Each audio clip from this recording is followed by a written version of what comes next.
Well, if you're traveling this summer or looking to book a flight, there can be a lot to consider as the demand for air travel grows.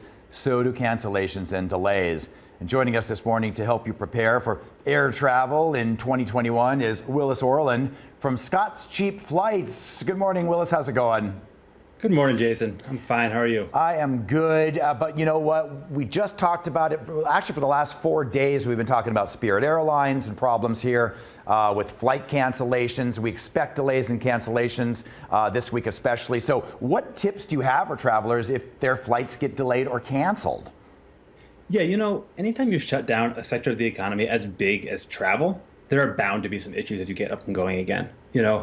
For the last year and a half, the travel industry has been kind of like a pinched hose, right? It's just been waiting to burst. And the second you let go of it, it's bound to flail around a little bit. And that's what we're seeing with all these cancellations. But there are ways you can protect yourself. If you're worried about cancellations, you want to get on the road again, there are a few things you can do. Our best advice is, hey, be prepared, be vigilant. Double check, triple check your itinerary, every week ahead of time before your trip. Airlines very often will make these schedule changes ahead of time.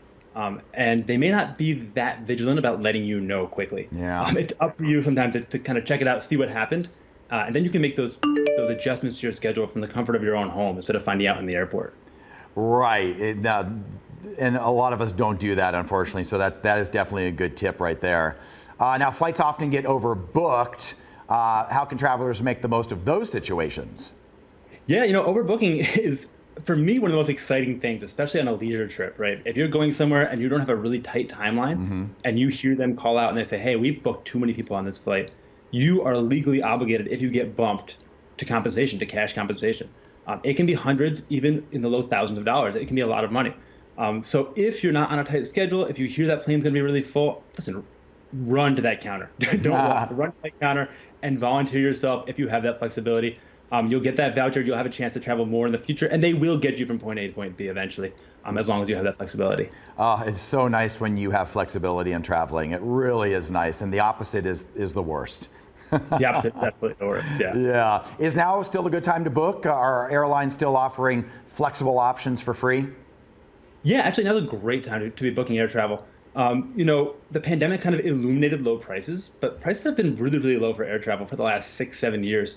It's been a wonderful time to book. From Vegas, for example, recently, just yesterday, we sent $197 nonstop round trip to New York City. That's on a major airline. Not on a budget carrier. We don't send budget carriers over here. We saw Portugal for $350 round trip. Portugal, $350 round trip. I don't need to say anything else, right? Wow, that is good stuff.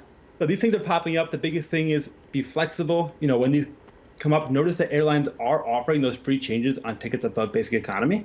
So book now, and then think about it later. You can always bump it down if you need to. Yeah, exactly. All right, Willis, some good tips. Thank you very much. We appreciate it. Happy traveling. Yeah, good talking to you, Jason.